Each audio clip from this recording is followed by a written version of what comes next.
Israel पर हमले Iran के मुलविस होने के सबूत नहीं मिले। अमरीकी इंटेलिजेंस ने तस्दीक कर दी। अमरीकी इंटेलिजेंस रिपोर्ट के मुताबिक हमास के गैर मुतवक्के हमले ने ईरानी क़यादत को भी हैरत ज़दा कर दिया था। वज़ीर ख़ारजा एंटोनी ब्लिंकन भी ईरान को क्लीन चिट दे चुके हैं। कहा, हमलों में ईरान के मुलविस होने के शवाहिद नहीं देखे। प्रोपेगेंडा दम तोड़ गया, जहर अफशानी बेसूद रही।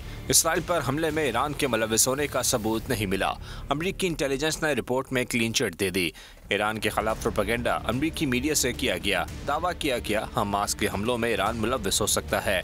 इंटेलिजेंस रिपोर्ट में तस्लीम कर लिया गया ऐसा कुछ नहीं था।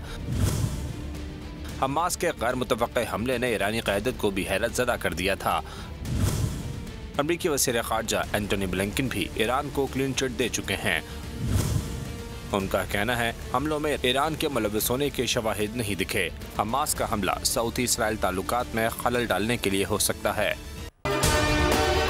अगर आपको ये वीडियो पसंद आई है तो हमारे चैनल को सब्सक्राइब कीजिए और बेल आइकन के बटन को क्लिक कीजिए।